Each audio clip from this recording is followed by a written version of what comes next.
Many things in Minecraft can be learned by simply playing the game.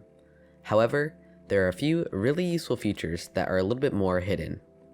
In today's video, I'm going to be showing you all 10 cool tips and tricks that I have found out while playing Minecraft.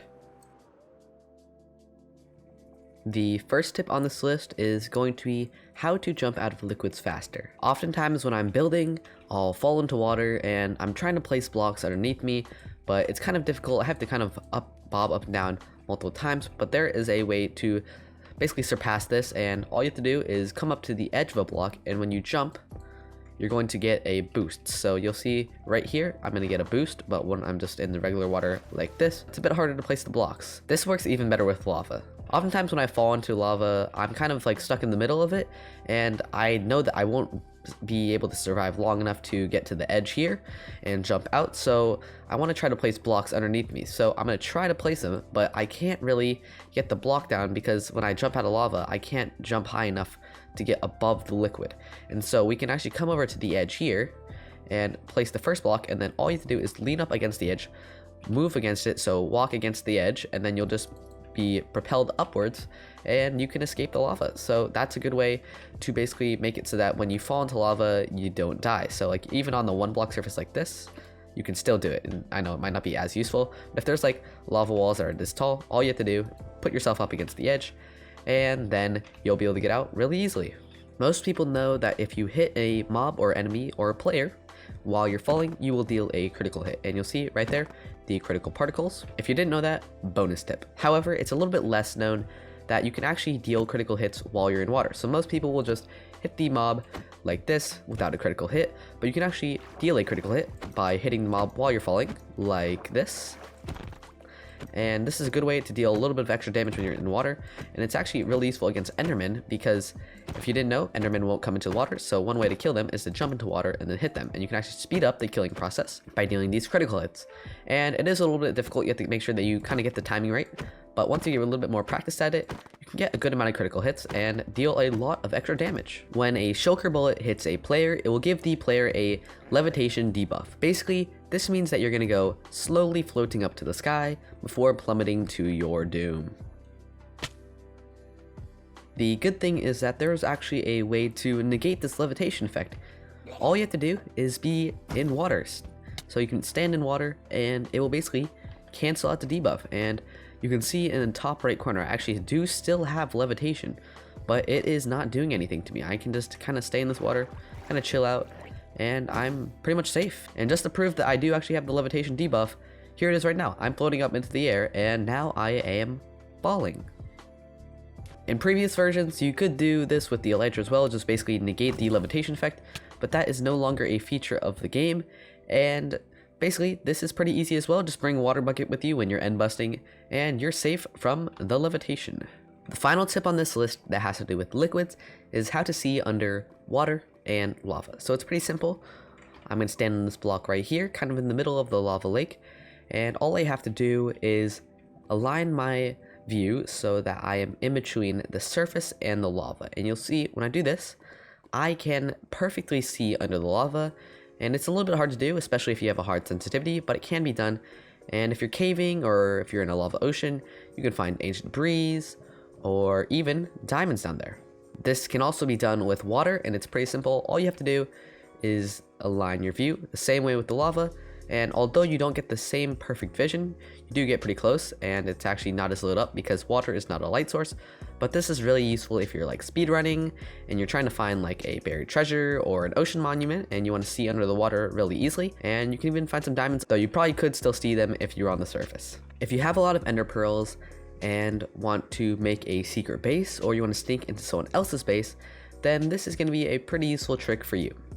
All you have to do is walk up against a wall, target your cursor at the pixel of the block on the floor that is closest to the wall, and then you're going to want to hold your W key so you're moving forward, and also hold your control key so that you're sprinting, and then throw your ender pearl, spam the space bar, and you'll be able to get through the wall very easily. And I can show you it again right here. Target the wall, hold your W key, spam the space bar, and you're through the wall. You can also do this with other blocks such as wood, It might not always work, but basically you just got to keep trying, and it should be pretty easy to get through the wall. And then it's really easy with transparent blocks such as glass and leaves. All you have to do is walk up against the wall, and you don't even really have to spam the spacebar. All you have to do is just hold your W key and you'll be able to walk through it really easily. Same goes for leaves because they are a transparent block. So there we go, right through. And this even works for blocks like bedrock. So yeah, gonna go ahead. You're gonna have to spam the spacebar on this one, and we should be able to get through the wall. Like I said, doesn't always work, but there we go, right through the bedrock. And let's say that, you know, someone's built a secret base out of bedrock and you want to get in, like you don't have any coarse fruits, which is another way to get into a secret base. All you have to do, spam that spacebar, throw that ender pearl, and you're through. Honey blocks and soul sand are two very useful blocks that can be used for making water columns, redstone, and all sorts of different contraptions that are really cool. But there is one downfall to both of these, and it's that they prohibit your movement. It's harder to jump on the honey block, and on the soul sand you can jump, but if you try to jump forward, it's gonna be a lot slower. Let's go ahead, switch to the honey blocks, and you'll see I can't really jump forward at all, and I want to jump across this gap, and you see I did it right there. That's because sometimes you'll get lucky, but the majority of the time when you do it, you'll just fall right in the hole. Same goes for the soul sand, and there we go, we can't make the jump. And I was sprinting there, just so you know, sprinting, I cannot make the jump. So the way you can basically bypass this is move up to the edge of the block, so you're basically not standing on it anymore, and then you just gotta jump across. It's pretty simple. And basically this is making it so that you're technically not standing on the soul sand block anymore, and that gives you the ability to jump across. Same works for the honey block, so I'm gonna go right to the edge of this and then jump, and there we go. We can jump across honey, we can move much easier now, like this. Same for the soul sand, just go right to the edge, and it is a little bit difficult to basically not fall in. You might fall in like that, but if you just kind of make sure you're standing straight, walk through, and it should be pretty easy. For these next few tips, we are going to have to travel to the nether, so I've gone ahead, made myself a portal, and kind of geared up, ready for this expedition. And yeah, let's go ahead and head right into the nether. And as we step out into this horrible dimension, we actually find a bastion right here, and you may notice that in my inventory I have a few boats, and these are actually going to be the main part of this latest tip slash trick, I guess you could say. And yeah, we're gonna have to go ahead, head into this bastion. I've got myself some gear and I'm ready to raid this thing, but because we're in the newest update, there is actually piglin brutes, which are some of the most dangerous mobs in the game. Gonna go ahead, and you'll see that if I place down some boats, I can trap them very easily. Now this guy, he's nothing, goodbye. But yeah, you'll see we don't have to anger any of the other piglins by killing the piglin brutes, but you know, they're subdued, they can't do anything. We can go ahead and do whatever we want, and it does look like these normal piglins are completely fine with us because we are wearing gold armor. Unfortunately, these guys, they don't care. But yeah, now we have a safe way of moving around this bastion without having to deal with these ugly brutes. Yes, you know you're ugly, that's why you nod your head. Another mob that it is really useful to use a boat on is the Enderman, and all you have to do is aggro him, put him in a boat, and now he is stuck in this boat. He can't teleport away, and he can't really do anything to me. I'm pretty much safe from him, and I can actually go ahead and kill him. And another bonus of putting a mob in a boat is that it will never despawn. You do not have to worry about a mob despawning if it's in a boat. So if I want to have a zombie villager or a zombie or any mob that I really want that I don't want to despawn, I don't have any name tags, is just put them in a boat. All you have to do, it's pretty simple. And after that, you can just shove them in a hole, and whenever you're ready to cure them or kill them, they are ready to go. One of the most annoying parts of building in the nether is having to deal with ghasts, like that one over there. So yeah, I'm in the nether here, and I have this really nice house. It's not that nice, but yeah, let's pretend that this is some giant mansion or giant nether hub that I just built, and I don't want it to get destroyed. But I'm in a soul sand valley, or I'm just in an area where there's a ghast. And ghast here, don't worry about that.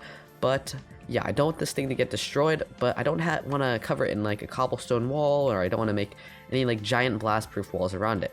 So there's actually an alternative to this, and I'm going to go ahead, summon a ghast in, and you'll see if I hold up my shield, I can actually block the explosion, and it won't destroy any of the blocks around me. There will be fire, but there will not be any actual damage. I mean, there's a few blocks broken here, but nowhere near as many as if the ghast were to actually hit me. And there is still some damage, but it's nowhere near as much if the ghast were to hit. But it's nowhere near as much as if the ghast were to actually hit the house and destroy it. I died there, but you know, the house is still surviving, so that's pretty cool. Let's go ahead and move on to our next tip. Shields are good and all, but what happens when you don't have one and you're facing something like a creeper? Well, lucky for you, there's actually something that you can do to negate almost all of the damage from a creeper explosion, and it's pretty simple. All you need is a block, and you're gonna have to walk up to the creeper. When it starts to explode, place a block, and just like that, it negates pretty much all of the damage that the creeper is going to do to you. And just to prove that I am not using any sort of, you know, like cheat, or I don't have like a high level of resistance or anything, I'm going to go ahead, summon a creeper, and you'll see when I do that, we will basically become exploded and go boom boom. Congratulations, you have now made it to the 10th and final tip on this list, which has to do with buried treasure maps. And this is actually one of my favorite tips on this list because it's super useful. I use it all the time, and honestly, it's just really easy to use. So I'm gonna go ahead and come down to this buried shipwreck, and you'll notice that down here we have the buried, wrong chest. If we come over to here, sorry, you'll see that we have a chest here, and it has a buried treasure map in it. And these things can be a little bit confusing to find the treasure for. I'm teaching you guys how to do that, and then also the trick. But one more bonus tip right here. Depending on the amount of time it takes to open the buried treasure map chest the first time, will tell you how far the buried treasure is. So if it takes me a really long time to open this chest, it kind of seems like it's lagging, and that means that the buried treasure is super far away. But if it opens immediately, then you have a very close treasure. So we've got our buried treasure now, and you'll see that our cursor is, or our little character is near the right side of the map and towards the top of it. So that means that we need to go south, down, and to the left, which is west. So if we pull up our F3 coordinates, so just hit F3 on your keyboard, you'll notice that there is below on the left side, there is something that says facing, and then to the right that says west. So that's west, and then we also need to go south, that's north, and behind me is east. So we want to go southwest on this map. So I'm going to go ahead, head south, and once our cursor is kind of aligned with the X, we're going to go towards the west, and basically just travel in that direction until the map starts to fill in. What was that noise? And once that's there, all we have to do is dig up the treasure. Up until recently, the hardest part of finding the treasure for me was actually finding the treasure, not locating the X, but actually just digging up the treasure, which you would think would be the easiest part because it would totally be right under the X, right? But that is not always going to be the case. And the way that you can automatically find the treasure is click F3 again, and you'll notice above the facing north, you will see that it says chunk, and then 10, 13, 7. And what you want to do is actually locate it, the 9, 9. So you'll see right there, it says 9, 14, and 9. So the treasure is always going to be in the 9, 9 coordinate of the chunk. So if we go ahead and dig down right on this block, you will see that the treasure is right here. It's always going to be this way, always generates on the 9, 9. Go ahead and see our treasure right here. And this is really useful because you don't have to worry about digging it up, and you'll notice how this is pretty much right on the X. But if you just want to have a quick way of finding it, all you have to do is go to 9, 9. Just remember that, 9, 9. So those were my 10 tips and tricks for Minecraft. If you did enjoy, maybe hit that like button and subscribe. But this has been GlitchNOut, and I would like to say goodbye, everyone.